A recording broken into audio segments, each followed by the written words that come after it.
And you are watching another edition of Blitz. Not much to be positive about in this Miami Dolphins blowout where they made them look like one of the elite teams in the NFL. Here he is again, like a statue in the pocket. Able to go long for Moss. Moss has his first touchdown as a Patriot. Even though I know they've been playing better recently, still, my God, the defense blown coverages consistently, the way they're being coached up. Really, I try to keep the focus on us and get us to get back to the standard at which I know we can play. 5 guys up there, Jim. All the way back there as if you got an extra. I think Kyle didn't like it. He goes, no. No offense. This is what he's telling Steve. I don't want to go cover 0 because you feel like we got to come after him here. Give me a different play. That's why he did it. It's appalling. The reason that Steve Wilks has been fired, one and done so many times in so many different places, we're seeing why now as Jets fans.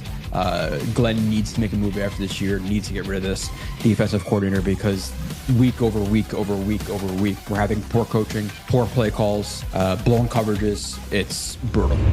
All right, first play here. No question about it. I am ready to get hurt again. Pretty relatively simple one where we have Waddle, a speed receiver, beating Stevens in man coverage on a drag route in the red zone. And I'm going to give credit here really quickly to Briggs, who gets that hit, but Waddle's open. And it's hard to match a speed receiver on a drag route. And in terms of coaching this up, I don't understand why Stevens is not playing this heavy inside leverage and pressing a line of scrimmage, because typically when you have 3x1 formations, you're going to read the passing strength first, right? So that's one. So even regardless of what Waddle is as a receiver, we'll go over that in a second, you're typically going to go 3-1 here. Now, if he were Mike Evans, if he were George Pickens, if he was, T. Higgins, one of these guys who's a fade ball receiver, then okay, he may be the primary read, but most likely, because he's not that guy. You're not that guy, pal. Trust me. You're not that guy. Yeah, he could be running a slant or a drag. It's typically not going to be a primary read in the red zone because he's running into traffic. So most likely, based on the formation plus the receiver that Waddle is, he's going to be the backside read. So you're going to read the front side first. He's going to be the backside read. Stevens needs to press here and needs to be inside leverage and make this be a fade ball. If he tries to cross your face, you jam the ever-loving shit out of him. What does Stevens do? He's playing off coverage. Waddle immediately takes off to the inside, one of the fastest receivers in the NFL, pitch and catch touchdown for the Dolphins. It's way too easy. Like this is not high level stuff. This is elementary football stuff of not pressing him to the inside right there and just letting him cross your face. So the way some of these guys are performing, and Stevens has been definitely better. He's actually been a solid, number 2 corner, but the coaching of these guys, like, is this, the DB's coach? Is this Wilks? It's just consistently the coaching has been dreadful with this team, and the first example is a great reason of why it is just so bad. All right, another pitch and catch for the offense. Could have a quarterback who's just coming out of MetLife parking lot 15 beers deep could hit these type of plays. I'm drunk, and I'm going to throw the football too hard. Because the Jets just make it so easy on everybody. Let's watch it, okay? We got the Jets dropping into cover 3, and look how open the flat is. Again, it's the Jets linebackers have to be some of the worst I've ever seen in terms of biting on play action and not having their eyes disciplined. You have a fire zone 3, so you're going to have 3 guys evenly splitting the underneath part of the defense, and then you have 3 high. You have Quincy, who is supposed to be in the hook to curled to flat area to the bottom of the screen, and look where he is, and look where his eyes are. He still thinks that the running back may have the ball here. He's still looking at the running back. Has no idea that 85 is in the flat right here. And you're talking about, 15 yards of separation to his assignment right here? It feels impossible how bad the Jets defense is versus play action. Again, especially versus Miami Dolphins team, who is a team who very heavily relies on misdirections and crossers and eye candy and all that stuff. That's how they run their offense. You cannot not read this tight end. Yeah, he stays into block, but guys do that. Quincy, they chip and release, and he's just nowhere to be found on this play.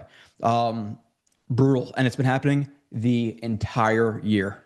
All right, so now we have 2 guys open, and this happened by the way, multiple times where we'll see that we have a crosser and AZ Thomas is begging another defender to pick it up. And most likely it's going to be Oliver trying to drive down on that route who just picks it up late, but play it through. Again, we'll see Waller running over out a crosser, very, very quickly. And you see AZ Thomas trying to pass it off, trying to signal, hey, somebody needs to pick this up, whether that be a linebacker, whether that be Oliver driving down on this route. Nobody picks it up. And you have Waller who's wide open for a reception. You have both Quincy and Sherwood who are focused on the running back. You have 2 versus 1 here for whatever reason.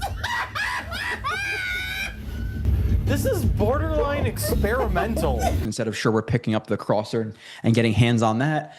And then also, it doesn't even affect the play because Waller is so open, but top of the screen, watch Malachi Moore, who's going to be, in that curl to flat. He's looking at the eye candy, right? Maybe a fake to 5 there, or maybe 5 is getting the ball in that play action. Maybe it's the toss, you don't know, but 5 is running a slide route underneath the formation. And Malachi Moore is very late to match it. So even if he wasn't open, and let's say he does get his eyes here, you're talking about an easy pitch and catch here. So you have 2 options that are absolutely wide open within half a second of Tua having the ball. It's just unacceptable. All right, quick reminder, only 2 plays left to like, subscribe, comment, all that stuff. We are in the doldrums right now, Jets fans, so for you being here, I definitely appreciate it. Subscribe to Jets X Factor, JoeRB31 on Twitter, $3 a month for just the YouTube if you want the full reviews, plenty of quarterback stuff coming, all the draft picks, all the free agents, etc. $5 a month for the whole JetX team. So appreciate you guys. Make sure to hit the like, hit the subscribe, and comment. All right, this one's not even so much of blown defense. It's just another example of another Dolphins player running a crossing route that is late to be matched, specifically by Oliver, who we know is not the starting free safety of the Jets. And he's a guy who definitely needs to be replaced. In my opinion, the Jets need 2 safeties next year. I think Malachi Moore has had some flashes, but I'm not comfortable with him going to the season. So I'd like to see him be a reserve guy. But another situation where the Jets are in a cover 3, you have the quick crosser. You have Brandon Stevens depending on Oliver to match this. Waddle breaks it inside relatively early. Like, you have Oliver who's very high over the top right here and running deep when Waddle's not even close to him. And even if he is to go vertical here, you have Stevens who's going to continue to pick that up so you don't have to play it so aggressively over the top.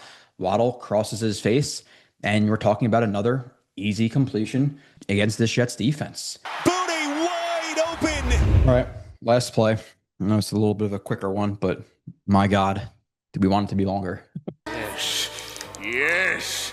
Yes. Top of the screen here, Jets in man coverage, and something we've talked about consistently. If you're going to run man coverage, you want some banjo calls, 3rd down again, Dolphins, heavy misdirection, all that stuff. They're going to be running picks, and they're going to be running rub routes and all of these different things.